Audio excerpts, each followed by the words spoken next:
There you 8 go. a.m. thefilm.com. The trailer is on there. Give the trailer a watch. Drop a note, say hi. I'll respond.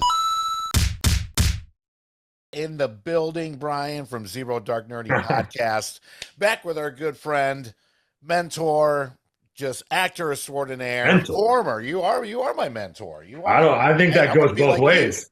I think that goes both ways, sir.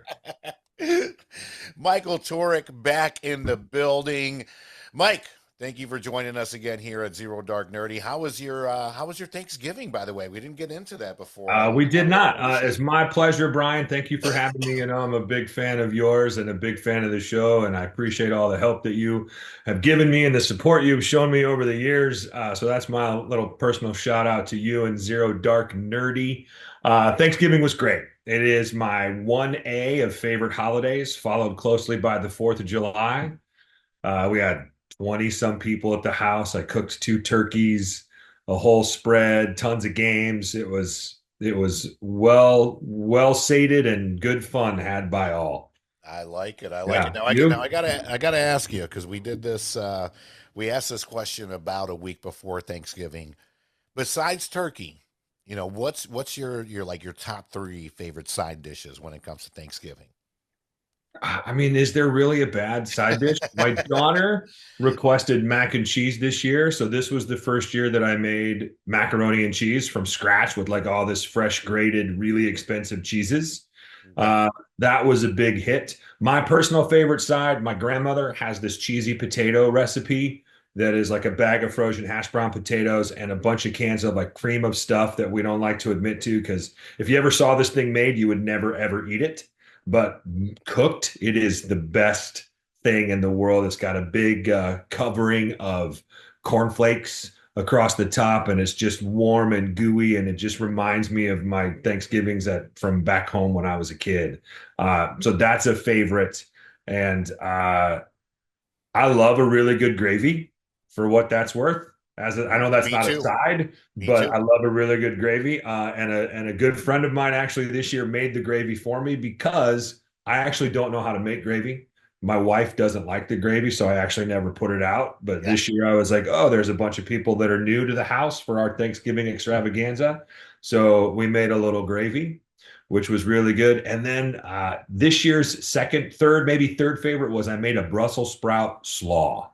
Instead Oh, of just roasted wow. Brussels sprouts, I made a Brussels sprout sort of coleslaw with pistachios and cranberries and pears and a homemade dressing and shredded Brussels sprouts is pretty good.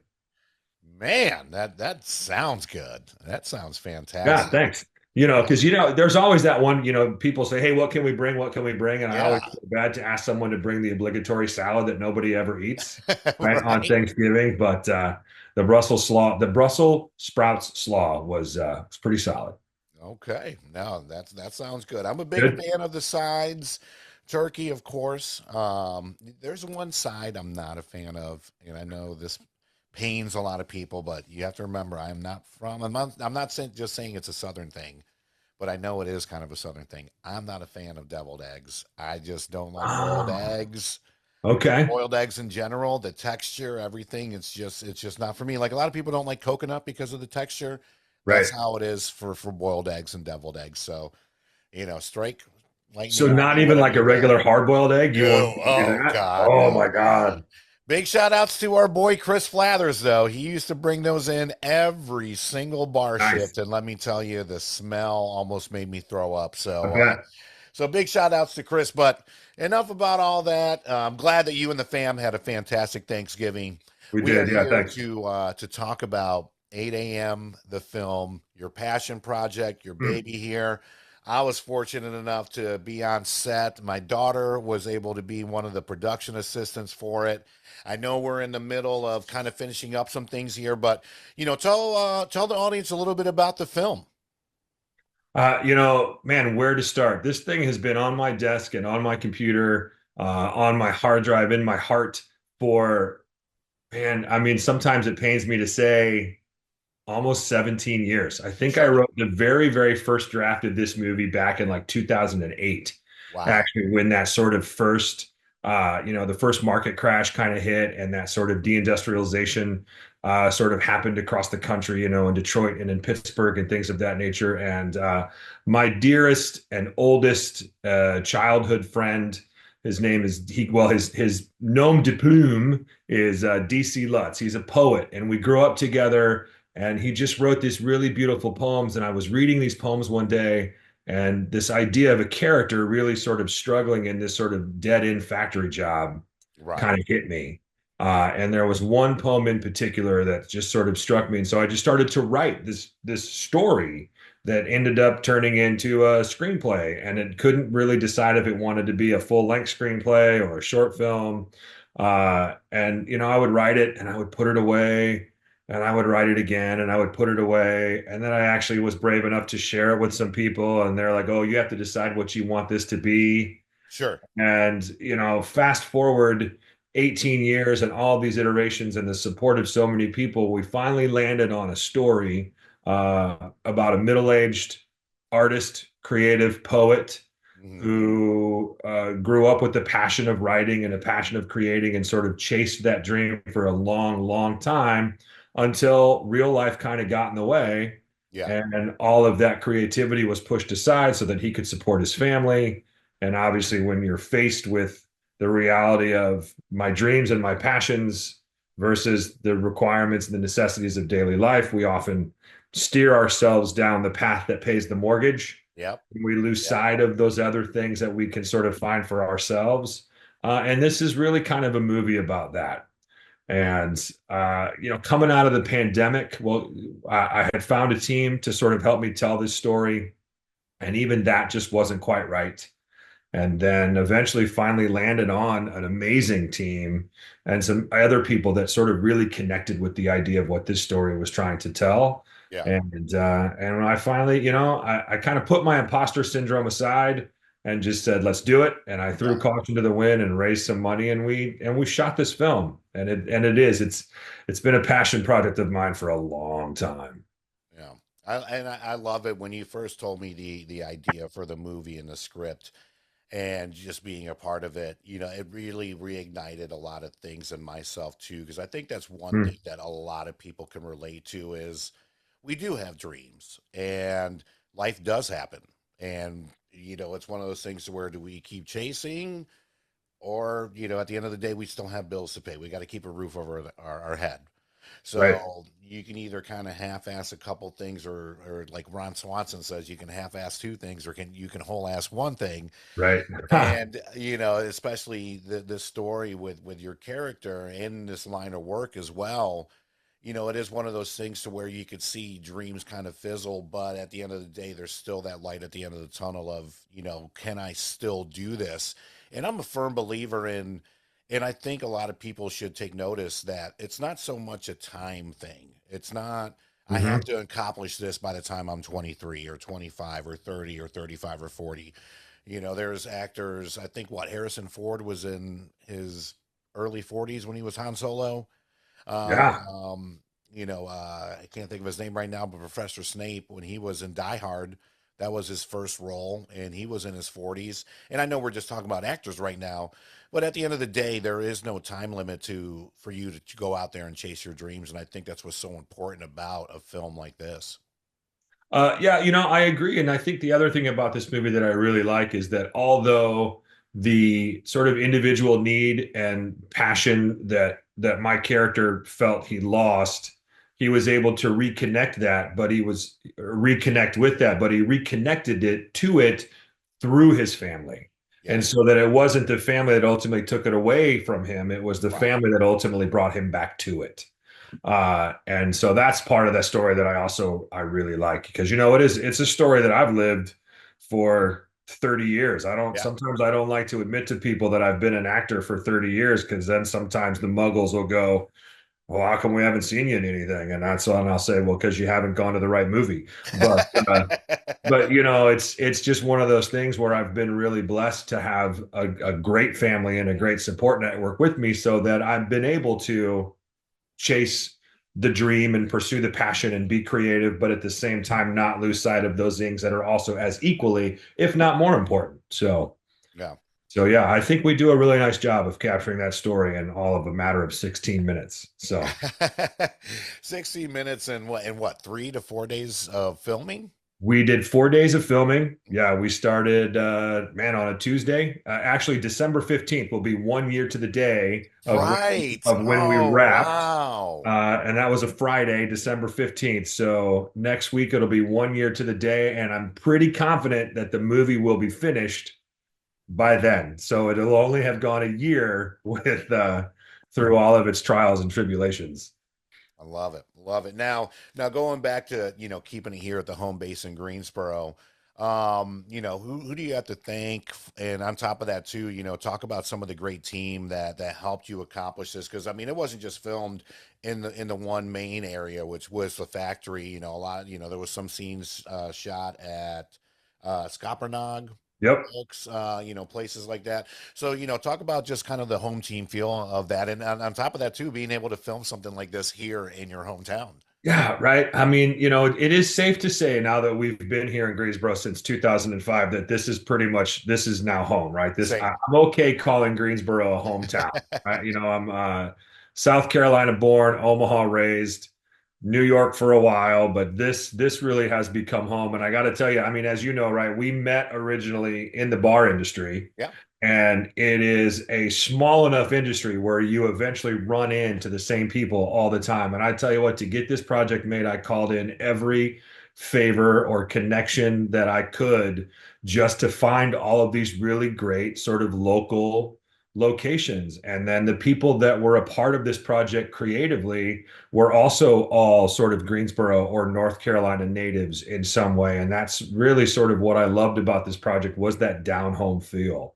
Like you mentioned, Scuppernong Books. I got introduced with them through Ian McDowell, who's a writer for Yes Weekly, who's also been a big supporter of mine for a long time and written articles about me, which I'm humbled by. So he got me in touch with those people, and they were like, "Yes, we'd love to give you this morning." You mentioned the factory. This the probably a secondary or tertiary character in this story is that factory itself. And I Yeah. was able to land this amazing place because of the generosity of a guy that I had actually met I mean, through Triad Stage. And he's a big supporter of the arts. His name's Patrick Eakes. He owns the CP Eakes Custom Metalworks factory over there on Fairfax. And because of just the way he runs his business, they're actually closed on Fridays. So he only works his crew Monday through Thursday. And he's like, just come take the space. And Yeah. so we got the whole space to ourselves for an entire day. And then I can't, so that's the other person to thank locally, but also one of my dear friends and colleagues who some of your fans may know, his name's Chip Johnson. He's a local actor who's done a lot of work at Triad Stage. His house was ideal for what we were looking for location wise and sort of the feel and the look that we wanted to sort of where this family lived. And he gave us his house for a day and a half. We Yeah. sort of came in and took over. He also plays a small role in the movie, which was really fun. So yeah, I mean, behind the scenes wise, this project would have never come to pass without the support of all of the people in this community that helped out, and Chris Flathers too, even though he never showed up on the day that he was supposed to be in the movie. That's okay. We still love him. It was great. We'll give him a pass because he does have the twin boys and Yes. Henry out there. So we'll give him a little bit of a pass, but not too much though. Excellent. Do you want to go ahead and before we go a little bit further and showcase one of the clips from the film? Yeah. Which one do you want? Should we do the factory since we were talking about it? Yeah, yeah. Let's go ahead and do the factory. I gotta tell you, so I'll set this up a little bit while I make sure I can do this and share my screen. There's Presley, but this factory shot here, Hmm. this is just, I will tell you that this shot's gonna last for about maybe 10 seconds, but it took 3 hours to set up. Yeah, And it is one of the most beautiful shots in the entire movie and just gives you a really amazing sense of the scope of yeah. what this factory is. And then for those of you watching, if you pay special attention, you might recognize someone else in this clip. So,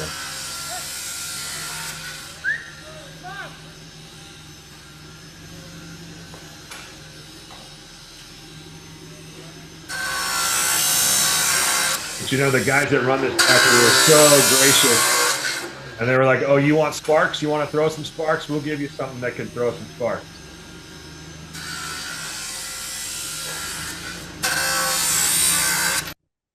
Look at that guy. Look at that guy right there. There he is right there. Holy crap. That is Uh, fantastic. yeah, That's a great looking shot. And it's amazing too, because getting a shot like that for 10 seconds, and this is why the movie making process is just, I am just such a fan of behind the scenes and things like that. mhm. Being on set for this, Michael, I will never, ever forget it for the rest of my life, because it was my first time on a set, and just seeing the work that goes into it and just the dedication and everything. And a lot of people will take a lot of things like this for granted, because movie making, whether if it's a short film or a 3 hour Scorsese film, is a lot of work, and there's a lot of hands that go Mhm. in there to make such a beautiful scene. And that's the thing. It's and it reignited my passion for trying to get into films myself. But fantastic. And I mean, even though I could barely see myself, it was still great, because I'm like, yeah, that's me, I That's did you. that. That's you. Yeah, I So will it's tell so you that, cool. oh, I'm sorry. Yeah, the guys that run that factory, man, they were so gracious and they were like, look, whatever you want, Yeah. whatever you need. And there was a small crew of guys that wanted to come also Nice. that came in on their day off to be a part of the movie. Yeah. But just to give you an idea of the generosity of the man that owns that factory, Yeah. he paid them to be there because they Wow. got work done. They did extra work. So he paid them time and a half, whether they were working or not, to come in on their day off to help support us in this project and this art and this story that we were telling, Yeah. to be there. And they were like, that guy driving the forklift, that was his name was Chris. Yeah. And Brian Simpson is the factory foreman who was just, well, let me show you how this works, and let me show you how this works. And Yeah. you want to throw some sparks, like I said, what do you think about this? This machine will throw some sparks for you. And they never once sort of batted an eye and balked at what we needed or what we wanted. And I would tell you the other thing that amazes me about this process is we haven't talked yet about the director Thomas Mendolia and the cinematographer Harvey K. Robinson, Mhm. who some of the shots in this movie are so grand and so sweeping. And that one, that opening sort of shot of that Yeah. factory, that master sweeping. I mean, that's biasness aside, that's feature film quality, Yeah. right? A And in its 1000%. lighting and in its cinematography and in the way that it's sort of set up and establishes sort of the environment of where we're at and sort of what our characters go in. And the whole movie was really approached that way, as although we were working with very little budget Yeah. and people were working for next to nothing Yeah. and were there to just sort of support this passion project of mine. They liked the story. They made it a passion project of their own, and they gave their 110% all just to sort of help tell the story. And that's that behind the scenes thing that so many people miss out on, that I'm glad that you got to see and be a part of. Because, as I was out there wearing writer hat to Yeah. producer hat to actor hat, just sort Yeah. of trying to do what I could to keep my head above water, was just amazed at I mean, it was almost sort of lightning in a bottle esque. The Oh. crew that we were able to put together to help sort of tell this story that Thomas and Harvey envisioned, Oh, uh, for sure. because their story is beautiful. Sometimes I don't feel my own imposter syndrome steps up as an actor, and sometimes I don't feel I did their story justice. But Oh we'll let the audience decide when we share it with the world officially. yeah. I mean, just from that clip alone, it doesn't look like an iMovie or anything like that. Like, this looks like a feature 1000%. And I remember you doing that scene over and over again on that machine. And that was around the same time your parents came on Yes. set, and I got to meet them. And Yep. they're just two wonderful people. And I was so glad to meet them. And, how excited were they just to kind of see you in action? They were a little blown away at how busy it was and Yeah. how frenetic and hectic it was to get the shot going. But then so you'd work, and you'd roll camera for 30 seconds. And Right. they were like you, they were blown away by all of the things that happen behind the scenes Oh yeah. and all of the people involved and all of the moving pieces between this department and that department and this piece of equipment and that piece of equipment and this piece of lighting and this sound equipment and this camera. They were floored because you don't ever see that. When you Yeah. go to the movies and you watch it, you don't ever see it unless maybe and you watch the DVD special features. And now that there are no more DVDs, I don't even know that those are a thing anymore. But they had a really great time, and if anything, also it sort of solidified for them the thing that I've tried to do for the last 30 years, and they kind of understood it even more Yeah. because they were also extras that morning. Oh, Because okay. that morning before we went to the factory, we were at Scuppernong. Gotcha. And so they were extras in that little bookstore scene that we have in the movie. And then they came and just sat and hung out all day and they just loved it. Oh man. Fantastic. Fantastic stuff. So I know that you said that you're, wrapping stuff up, and a lot of the stuff that you and I have been talking about recently is, looking for a little bit of extra funding just to get those final touches in, things like that. We were working on the website together. Big shout outs to our friends over at Zipser, by the way, for just being fantastic as they always have been. Zipser's responsible for the Zero Dark Nerdy website, popculturepodcast.com, but they were gracious enough to help us out with and the website is 8 and then AM the film. So 8amthefilm.com. Be sure to check it out. Yes, Michael please. and I worked on this for a couple months. Finally got it ironed out. I started it, but this man finished it and put those little chef's kisses touches Ah, on there. But talk about the website and just how people can help out with some of the final cuts, and of course some of the things that we're going to be providing for people that are donating here on the final steps as you get ready for the 2025 release for the film. yeah, I was so right before we do that, I want to give a little shout out to a if any of you are ever looking to do anything creative on your own, there's a great crowdsourcing site called Seed and Spark. That's who we used to raise the initial amount of money for this film, and they were really generous and uh, we couldn't have got this project off the ground without them. But like all things, that money got us through the initial shooting process. And now that we're in post production and we're getting ready for our aggressive festival run, you can never have too much. And there's a part of me that feels a little guilty for coming back out there to the world and saying, hey, anybody want to give a few extra dollars? But the website, so to answer your question, the website is going to give you a really sort of Reader's Digest condensed version of what this movie is about, the story that we're trying to tell. It's got pictures from behind the scenes. You get to meet the cast sort of through photo and through websites as well. You get to meet the creative team and sort of the other things that they've worked on. And of course, like all things sort of artistic, there is a spot for you to go and just donate a couple of bucks if you'd like. Now, this time we're trying something a little different, and we're just going to go with a straight sort of Venmo or a PayPal, which will come directly to my company that is producing this film, and sort of the money raised will be used to basically finish the film, right? We've got a couple more people that we still need to pay for their work. And then everything else will go into really pushing towards an aggressive festival run. We do have our sights set on some of the bigger festivals to start.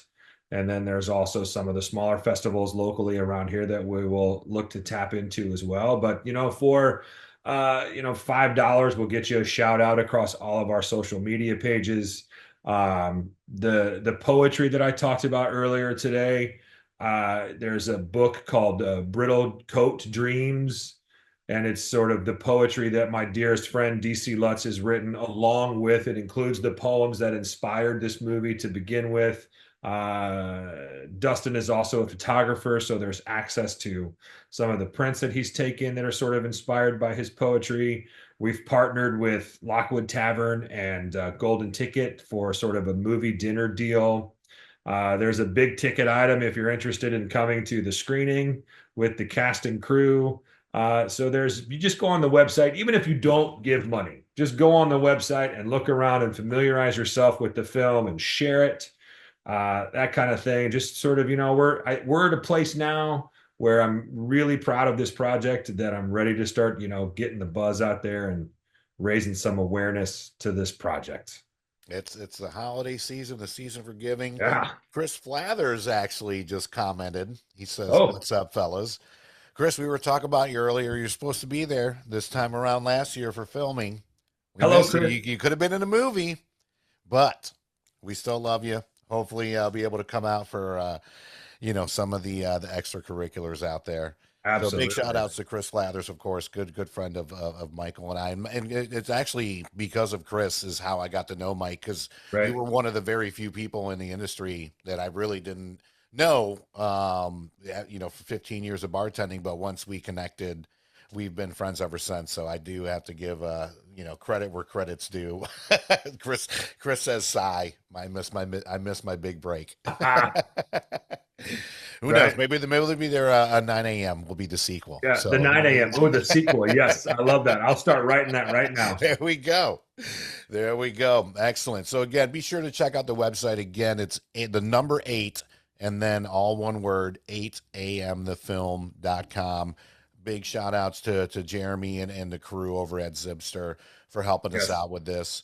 Any Absolutely. donations are much appreciated. As he mentioned, we have some awesome rewards out there on different tiers for the donations. One of the biggest ones being a nice little event with Golden Ticket Cinemas as well with Lockwood Tavern, which is literally like right across the street. So we could walk to one, you can go to the other. Besides all that, and you're in theaters right now. A lot of people Hmm. may not know this. We talked about this the other day. You That's told us right. about it, but you're in Red One with The Rock and one of my favorites, J.K. Simmons, of course, Chris Evans, and many others. But tell us a little bit about what it was like on set and just seeing yourself on the big screen again. Man, I gotta tell you, it was my first big budget movie. Like Yeah, to be in the cog of an Amazon film and an MGM Amazon movie was kind of crazy. I yeah, mean, it was you never really sort of knew what to expect. That you had to be sort of available at the drop of a hat in case schedules changed. It was coming right out of COVID, and yeah, so they were still trying to navigate all of those protocols because they were still uncertain as to how to do that and how to work safely and keep people safe and healthy.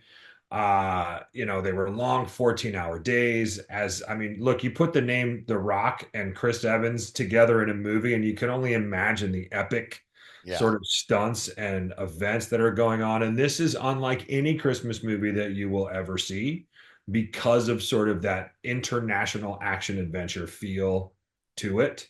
yeah. Uh, the group of guys that I worked with, the Yule lads, were called the Yule lads. Uh, they were great. I mean, I still talk to a lot of them today. Some of them we've sort of remained really good friends. One of the guys, Adam Boyer, we were good friends long before we ever realized we were working on this movie together. Mhm. It was an experience unlike any other, I think, just because of the size and scope Yeah. of it.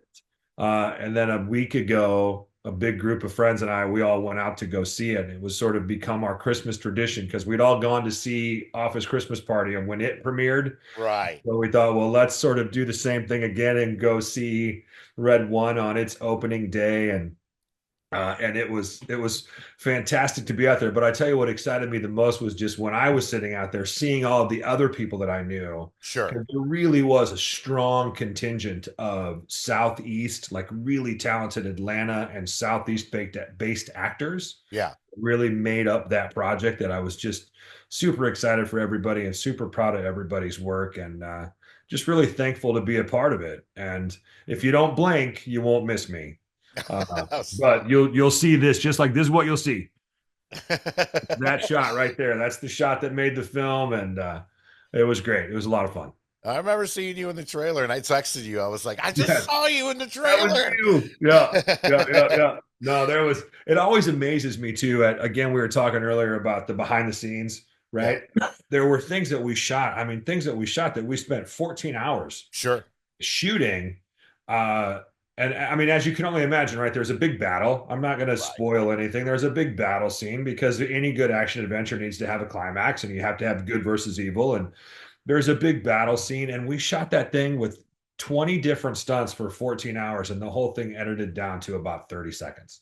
I mean, Wow. it's crazy. It's just Yeah. crazy to watch and go, oh, I remember that. That wasn't a part of that. Oh, I'm over there around that corner if they'd have just used that other camera angle. And it was ridiculous. Yeah, just huge, Oh huge. man. Hopefully you And get to the status to where I heard Samuel L. Jackson will only do 3 takes because he was tired of takes being like not being in the film where he's like, look, you're gonna get me for 3 takes, yes, period, and then that's it. And I mean, you're 100% right. I just got done watching the final cut of Watchmen, and added another 45 minutes to the movie, which I already thought the movie was way ahead of its time. A fantastic comic book flick. I mean, to be honest with you, um, gosh, I can't think of his name right now, but he played Rorschach. James Earl. oh, yes, He played Freddy in the newest Freddy movie, but he was also the kid from Bad News Bears and with the motorcycle. yes, James yes. Earl Haley, I believe it is. He is so fantastic in that film, and I believe he deserved an Emmy now. But like I said, it was very ahead of its time. But you see all this stuff that gets cut out of Hmm. films, and how much it trims it down. And just like you said, 14 hours to be cut down to 30 seconds. 30 seconds. That's Yeah, that's just crazy. nuts right there. And there's a And lot of rehearsal and setup time in that, but so maybe of that 14 hours, you're rolling camera for three, yeah, 3 hours maybe, but still 180 minutes to 30 seconds. It's crazy. It just amazes me. I'm floored by yeah. the behind the And scenes was stuff. there any like prior, choreography or training for that scene beforehand too that you had to do? So yeah, so there, like I said, there was a group of us called the Yule Lads, and they hired 8 stunt guys that Okay. have experience with fighting, and then they hired what they cast as or contracted as 8 actors. Uh, Gotcha. a couple of the actors had really solid stunt experience, but those of us that didn't, we had a full day where we went with the stunt team and they trained us in sort of martial arts, and they trained us in different sort of stage combat, like film combat, like fighting and movement and things of that nature. It was pretty intense. I mean, it's probably one of the better workouts I'd ever had because they Yeah. were they were trying to figure out, they knew what the stunt team could do Okay. because any good movie has a good stunt coordinator. The stunt coordinator works with the same people all the time. Mhm. They bring them in. They work together. They know what they can do, but they didn't know what we could do. And so Yeah. once we were able to show them how we could move in our bodies, they were able to say, okay, well, you can go do this and you can go do that. And I was actually picked to be the one to throw the punch that hit the rock Okay. because even your hero has to take a hit. Yeah. And it goes by so fast, I can't tell I don't think it made it. Uh, but that was the end of that 14-hour day where we all worked for like 12 hours, and then the Yeah. star comes in and works for 2 and goes home, and Yeah. then we finish up. But it was great. Yeah, he was great. He was really cordial. So there was a little bit of training to go on beforehand just to see what we could do. Gotcha. Gotcha. Always good to hear. Yeah. Last thoughts on 8 a.m. Again, Michael, thank you so much for joining us. I cannot wait to see this in all its glory. But just last thoughts, anything else before we wrap up here? Uh, Nothing more than what I've already said. It's something that I'm really proud of. I think that we told a really good story. I've watched it so many times now that obviously now I see it and I go, oh, I wish we would have done this or I wish we would have done Sure. that. But at the end of the day, uh, it's it's pretty good and I'm pretty proud of it. And I'm really, really excited to share it with everyone once it's done. And so hopefully it'll be done soon. And then we're gonna, I want to we'll have a private screening here with the golden ticket, probably, hopefully, early 2025. Hmm. And then I'm definitely going to take it back to Omaha, Nebraska, which is where I grew up, Yeah. and have a private screening there as well. Um, but yeah, it tells a good story. It's, I think, a story that we can all connect to. 100%. It's got a cute little kid in it, and so you can't ever go wrong with the Yeah. cute little kid. Yeah. Let's Um, roll that before we wrap oh up yeah, too. I would be hard pressed if I didn't share Presley's work with you. So Yes. let me show you this adorable little kid, and then I'll tell you a little story about her afterwards. Wait, I gotta find it. There we go. Is that it? Yep. Yep.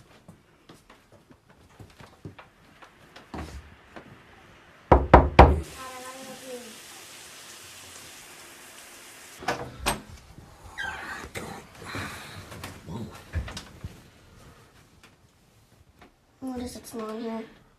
Well, mind your business. I farted. Ew, Dad, gross. Hey, it's a nice haircut. You still got more than you. Oh, she's adorable. Presley. Sweet Presley. I have to give a little shout out to my friends at this local acting studio, In Studio here in town, run by Drew Matthews. I needed a young actor to play my daughter, and I called Drew, and he goes, "This is your." I actually called Drew to see if he would let his daughter be in the movie, and Sure. his daughter actually said no because she was dancing in the Nutcracker. But he sent me a tape of this young girl, Yeah. and she was just so amazing and so sweet and just so excited to be there. And like, I mean, she ruled the roost that day. But my favorite part is like 2 or 3 days before she decided to cut her own bangs. And her Okay. mom freaked out. And so she comes in with this just, little Mhm. wispy bangs that our hairdresser and Yeah. our makeup artist tried to sort of fix, and we couldn't. And so the director was like, well, let's just make an ad lib about it. And I was like, okay, that's great. And so we did that ad lib. And then after a couple of takes, she went, well, at least I got more than you, and just threw that in out of nowhere. And I was like, oh, Oh, little wow. thinker.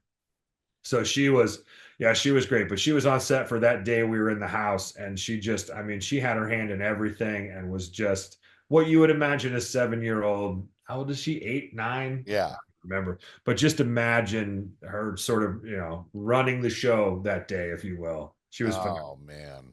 Yeah, great clip. And phenomenal. I mean with 7 and 8 year olds too, there's no lying to them. They're just So, gonna tell you how it is. And I mean the yep. fact that she like ad-libbed that just speaks to it. So Yeah.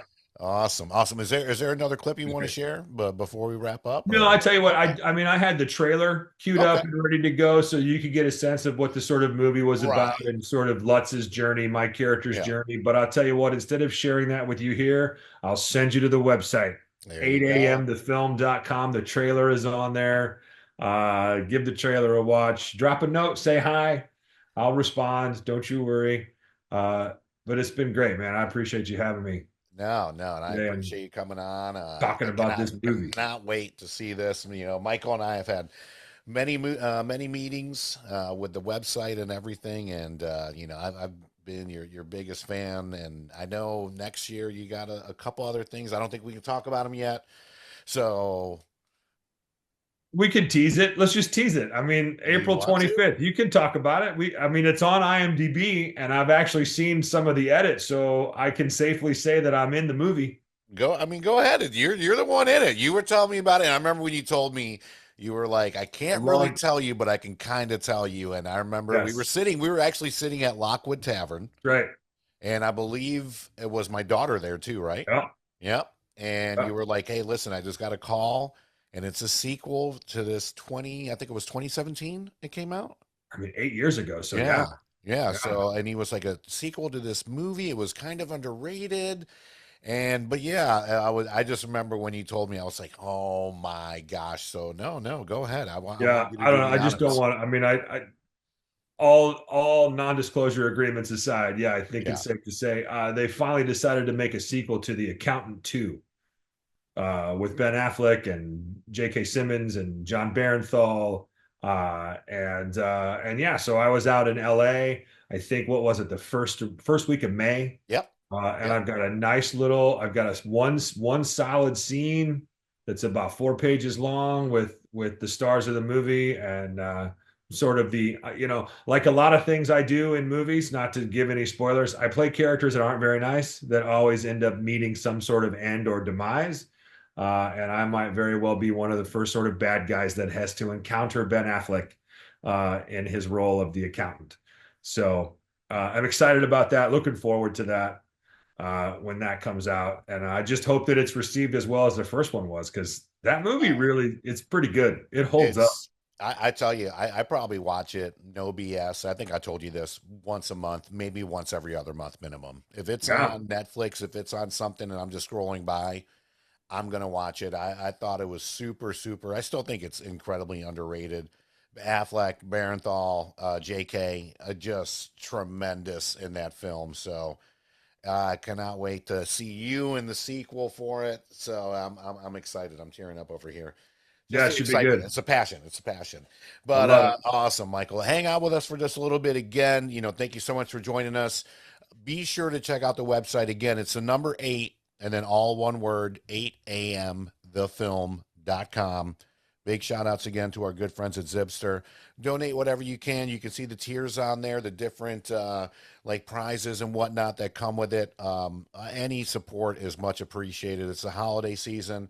So let's help out a local legend here in the service industry. Yeah. But, on top of that, just tackling Hollywood, another film at a time. And I believe, just to kind of go back real quick, when we first met, you just got done doing season 2 of Ozark, but you met Jason Bateman on Holiday Christmas. Yeah, Office Christmas Party. Office Christmas Party, right? Yeah. And that's how you got the role at Ozark. Met him on Office Christmas Party, and we just got to talking. And then this audition came up for Ozark, and he saw the audition and remembered me and brought me in. Yeah, it was great. It's Amazing. crazy. It's even nice to know that at my level, that the minimal work I do at my level can have an effect and be remembered by someone like Jason Bateman, Do who not calls give me yourself back enough in. credit. So You gotta give yourself more credit, my friend. I love how humble you are because I'm the same way. You're humble as pie, and it's amazing that you get these roles where you're, like the big bad per se, but you are literally one of the nicest people I've ever met in real life, and I'm glad and I'm honored to call you a friend. likewise. So, again, I'm sure I'll catch up with you before Christmas, but happy holidays out there, everybody. Thank you so much for joining us here. This is just a live stream. I'm going to edit it a little bit, throw on some of the clips and all that fun stuff. The trailer is on the website, as Michael mentioned, 8 a.m. The Film. Again, it's the number 8, amthefilm.com. Be sure to check out the trailer as well as more information on the staff, crew, the behind the scenes, all that fun stuff. And we will catch you next time. If I don't see you beforehand, happy holidays, Merry Christmas, and we'll see you soon. Ho, ho, ho. Thanks, everyone.